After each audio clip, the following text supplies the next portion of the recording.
Imagina leer una crítica de cine tan sumamente visceral que el autor exige, y hablo totalmente en serio, borrar por completo al protagonista.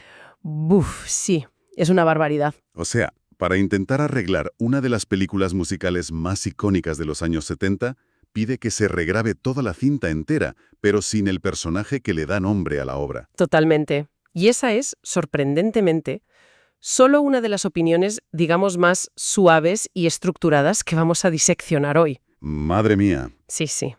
Hablamos de un nivel de hostilidad analítica que entra como un elefante en una cacharrería, destrozando cualquier noción de periodismo cultural tradicional. Vale, vamos a desgranar esto, porque el material que tenemos hoy sobre la mesa es un viaje fascinante a los callejones más oscuros y caóticos de Internet. Desde nuevo que lo es. Quien nos acompaña en esta inmersión profunda debe saber que nos adentramos en un artículo del blog Trilema, un texto escrito por un tal Mircea Popescu, Un personaje, fíjate. un individuo que, en su propia página web, atención a esto, se autodenomina, y abro comillas, el mejor escritor de erótica del mundo. Uf, casi nada, ¿eh? Y según él, con muchísima diferencia sobre el segundo. Es una declaración de intenciones estupenda, ya nos prepara un poco para el nivel de ego, de grandilocuencia y sobre todo para el sesgo tan particular que vamos a encontrar en su forma de mirar la pantalla. Claro, claro.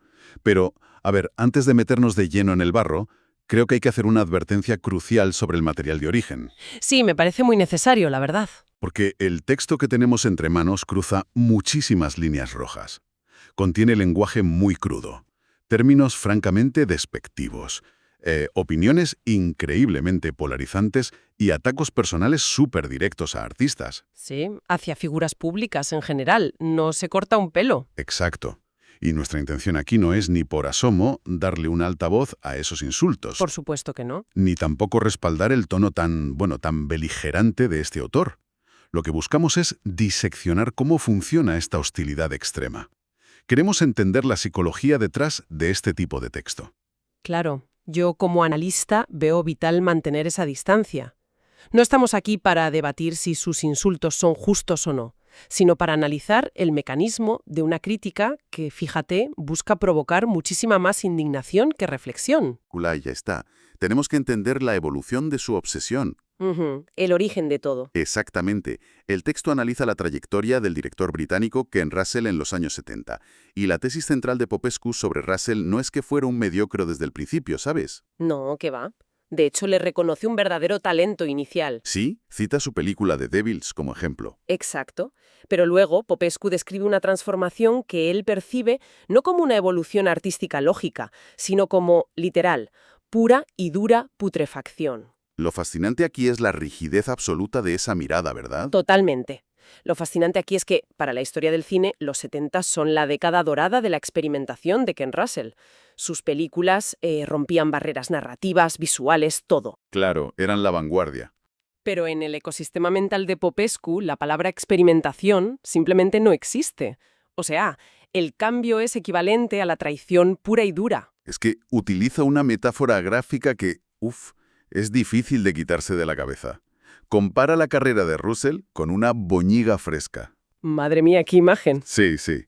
Argumenta que empezó siendo algo fresco, orgánico, con potencial, pero que inevitablemente terminó volviéndose algo asquerosamente mugriento con el paso del tiempo. ¡Qué barbaridad! Hasta menciona en una nota al pie una película, Cool It Carol, como parte de esa lenta degradación de lo que él llama la triste isla. Es una imagen grotesca, desde luego, pero si te fijas, nos revela la mecánica de su pensamiento. O sea, Popescu no perdona que el artista madure o que se desvíe del camino que él, como espectador, ha decretado que es el único correcto. Claro, es como si se erigiera a sí mismo como el juez definitivo. Exacto. El juez definitivo del talento ajeno. Pero a ver, yo te pregunto, o sea, es como ir a un restaurante de alta cocina, donde el chef de repente un día decide servir solo comida rápida quemada. Ya. Entiendo la decepción, pero ¿es justo calificar toda una década de trabajo como podredumbre solo porque el estilo evolucionó de una forma que a ti no te gusta? Pues hombre, justo no es. O sea, estás diciendo que hay un método analítico real detrás de todo esto. Porque, sinceramente, a mí me suena a la típica rabieta de alguien en Internet que se enfada porque el creador no ha hecho lo que él quería. A ver, es que ambas cosas pueden coexistir perfectamente. Hay una rabieta, sin duda alguna, pero también hay una filosofía estética muy definida operando de fondo. ¿Así? Sí, sí. Y eso se hace evidente cuando analizamos cómo separa radicalmente la forma visual del fondo narrativo. Es algo que vemos clarísimo en su crítica a The Boyfriend, una película de 1971. Ah, vale. Aquí es donde se pone realmente interesante. Porque para demostrar esa teoría de la podredumbre, empieza por el principio de los 70. Exacto. ¿Busca el primer síntoma? Y Popescu despacha la película diciendo que es un, cito textualmente, medio espectáculo de vodevil. Desprecia olímpicamente a una de las actrices llamándola una ramita intrascendente. Qué falta de respeto, de verdad. Totalmente. Pero luego, en medio de todo ese veneno, de repente, se deshace en elogios hacia el equipo de escenario y el coro. Eso es. De pronto se detiene a aplaudir fervientemente el trabajo físico. Sí, sí. Alaba una escena muy específica de Claque, donde salen saltando a la comba. La señala como la prueba absoluta de una inmensa calidad femenina que, según él, se está desperdiciando. Ya, claro. Pero en el mismo párrafo, o sea, sin despeinarse, repudia el guión. Lo hunde por completo. Dice que está tan horriblemente escrito que le recuerda a los mismísimos franceses.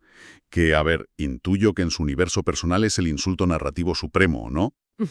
Seguramente. Conociendo el perfil, Y concluye todo esto con una frase venenosa total. Dice que la niñez femenina se desperdicia en las niñas. ¡buf! A ver, esa frase es clave para entender su prisma. Si conectamos esto con el panorama general y recordamos que este hombre se define como el mejor escritor de erótica, de repente todo encaja. Ya veo por dónde vas. Claro.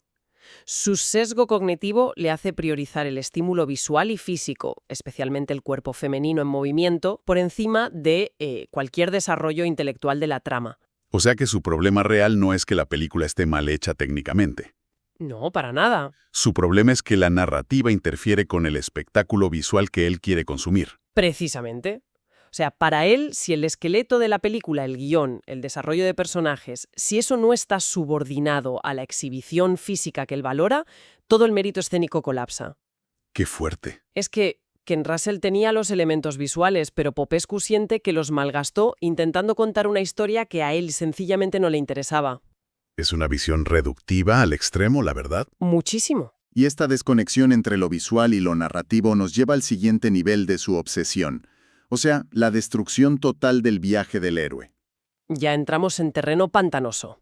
Si en The Boyfriend le molestaba el guión, lo que hace con Chomi, la mítica ópera rock del 75, es directamente exigir la demolición de la estructura cinematográfica básica.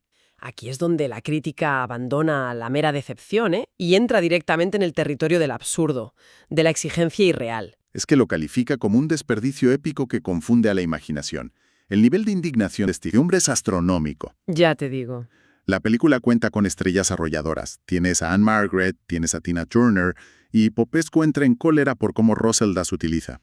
¿Y de qué se queja exactamente? Pues se queja amargamente de que Anne Margaret queda reducida a, cito, llorar en un andén de ferrocarril bajo una cobertura falsa. Llega a decir que hubo mucha ensalada, pero alguien olvidó el filete. Otra vez. Utiliza la comida para hablar de cuerpos y de talento actoral. Otra vez ese apetito visual insatisfecho del que hablábamos. Sí, sí.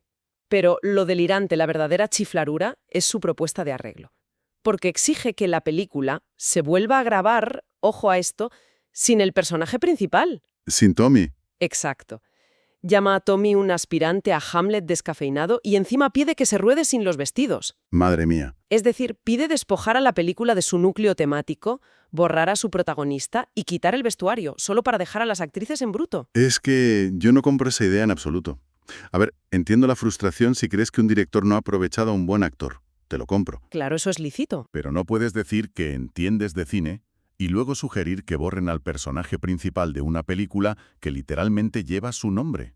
Es un sinsentido. Es como, imagínate, tener un coche de Fórmula 1 y usarlo solo para ir a comprar el pan, ¿vale? Buen ejemplo. O como ir a ver a un ilusionista de renombre, pagar tu entrada y enfadarte muchísimo porque no te explica los trucos, sino que te hace mirar a la ayudante. Estás exigiendo a gritos un espectáculo completamente diferente al que compraste en la taquilla. Esa analogía del ilusionista es brillante porque toca el núcleo del problema, fíjate. Popescu no está evaluando Tommy por lo que Tommy intenta ser. Claro. Él no cree en la estructura tradicional. No le importa nada la coherencia del arco del protagonista ni el impacto cultural de una ópera rock. Lo único que valora son esas interpretaciones viscerales. Es como si quisiera ver otra cosa totalmente distinta. Si su pecado imperdonable no es que la película sea fallida o mala, es que Russell tenía un talento explosivo a su disposición y, según la mente de Popescu, se negó a extraer todo su potencial escénico. Es que, para colmo, asegura que Madonna habría mejorado la actuación de Tina Turner, refiriéndose al personaje de Turner con, bueno, términos sumamente crasos que ni voy a repetir. Mejor no, sí. Y termina gritando a la pantalla literalmente que por qué decidieron publicar los excrementos del suero de la sala de montaje. Es una hostilidad agotadora. Agotadora, sí. Y sin embargo, agárrate porque no es el fondo del pozo. ¿Hay más? El clímax de esta furia llega en 1980 con Altered States. Buf. Aquí ya vemos la metamorfosis final. La crítica de arte se convierte en una vendetta personal pura y dura. Sí, aquí la paciencia del autor ya se ha desintegrado por completo. Totalmente. Empieza diciendo que la película ni siquiera merece ser mencionada, fíjate. Y luego le dedica un análisis plagado de veneno. Típico, sí. La describe como una pobre regrabación de La mierda de Kubrick de 1968, refiriéndose nada menos que al intocable 2001, una odisea del espacio. Madre mía, atreverse con Kubrick. Y asegura que el guión es peor que cualquier cosa escrita por David Mamet. Pero, sinceramente, los ataques a la dirección o al guión quedan en un segundísimo plano frente a su fijación obsesiva con el reparto. Claro. Lanza unos insultos feroces, pero feroces, contra el actor Bob Balaban. Esto plantea una pregunta muy importante sobre los límites del análisis crítico. O sea, cuando llegamos a este punto del texto, vemos a un crítico que ha perdido por completo los papeles. Pero por completo, se pregunta cómo es posible que Balaban esté en la película. Compara la decisión de incluirlo con poner monos reales en escenarios reales. ¡Qué salvajada! Llama a su actuación material hecho para latas de atún. Y incluso menciona de forma despectiva a ese gordo que arruinó Reservoir Dogs. Tela. Entonces, ¿qué significa todo esto? Quiero decir, leer esta sección de la crítica es como ver a un inspector de sanidad clausurando un restaurante entero, pero no porque haya encontrado bacterias en la cocina, ¿sabes? Ya. Lo clausura porque no le gusta el corte de pelo del camarero que le ha servido. Ya no está juzgando el plato, está juzgando la estética y la fisonomía de la persona. Usa su poder de reseña como un arma personal. Es que esa analogía del inspector de sanidad da en el clavo. Lo que ilustra esta reacción hacia Bob Balaban es cómo Popescu abandona definitivamente cualquier pretensión de objetividad. Ya no hay crítica. No, ninguna. Juzga el valor de una obra casi exclusivamente a través de su aversión personal y estética hacia ciertos individuos.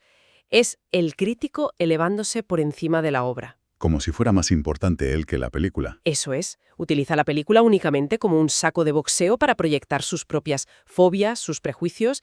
El arte ya no le importa. Lo que le importa es el espectáculo de la destrucción pública que él mismo está escenificando con sus palabras. Y esto me lleva, fíjate, a la pieza final del rompecabezas.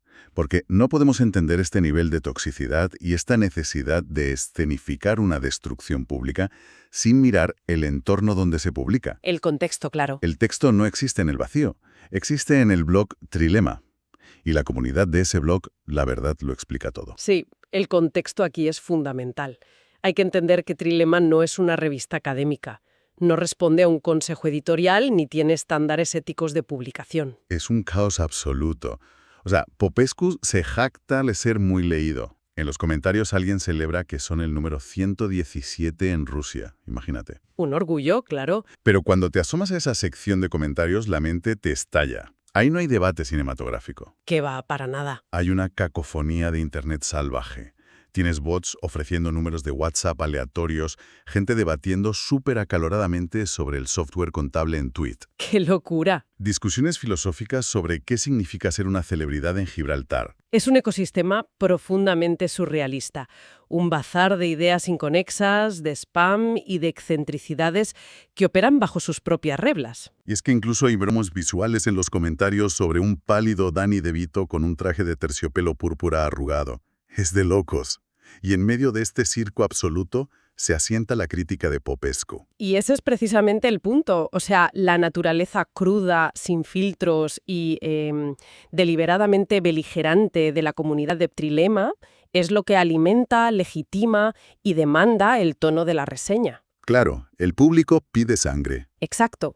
El autor no escribe para persuadir a cinéfilos de mente abierta. Él escribe para una audiencia que prospera en el conflicto, en la reverencia cero hacia la autoridad y en el choque constante. Totalmente de acuerdo. En ese entorno, un análisis sosegado de los planos de Ken Russell habría sido ignorado por completo. Claro, si tocas una sinfonía clásica en un estadio lleno de gente pidiendo punk rock, te tiran botellas, tienes que hacer ruido. Muy buena comparación, sí. Y aquí es donde encontramos la verdadera revelación, el gran ajá de toda esta inmersión. Al analizar a Mircea Popescu y su blog, nos damos cuenta de que no estamos ante una simple rareza o un troll aislado de la vieja Internet. No, ¿qué va? Va mucho más allá. Estamos viendo el diseño original, el plano arquitectónico del crítico moderno como creador de contenido de indignación. Absolutamente. Es el precursor perfecto de la cultura actual del hate-watching. Sí, ese consumir cosas solo para odiarlas. Exacto. Un modelo donde el análisis riguroso de la obra es totalmente irrelevante. Lo único que genera atracción, visitas y lealtad de la comunidad es el nivel de crueldad y de espectacularidad con el que el crítico es capaz de destruir la pieza. Resumiendo este salvaje recorrido, hemos visto cómo la lente de Popescu transforma la evolución artística de Ken Russell en una narrativa de pura podredumbre. Así es. Entendimos cómo su sesgo, muy alimentado por su identidad de escritor de erótica, le hace repudiar la estructura narrativa a favor del puro estímulo visual, hasta el punto ridículo de querer borrar al personaje de Tommy. Increíble. Y finalmente presenciamos cómo la crítica cultural se degrada en una vendetta personal y caprichosa contra actores como Bob Balaban, todo esto jaleado por un foro de Internet caótico y sediento de sangre virtual. Es una disección perfecta de cómo la autoridad crítica en la era digital muchas veces, lamentablemente, no proviene del conocimiento profundo, sino de la capacidad para articular el comentario más mordaz, destructivo y ruidoso posible. Y por eso nos gustaría dejar a quienes nos escuchan y han llegado hasta aquí con un pensamiento final. Una pequeña reflexión para darle una vuelta de tuerca a lo que consumimos a diario. Muy necesario. Hemos visto cómo los argumentos de Popescu sobre el talento desperdiciado quedan completamente sepultados bajo toneladas de hostilidad y ataques estéticos. La pregunta es, cuando vivimos en una era donde el creador de contenido de indignación es el rey, ¿hemos dejado de buscar críticas que nos ayuden a entender el arte para buscar simplemente verdugos que decapiten públicamente aquello que no nos gusta? Ahí queda la reflexión.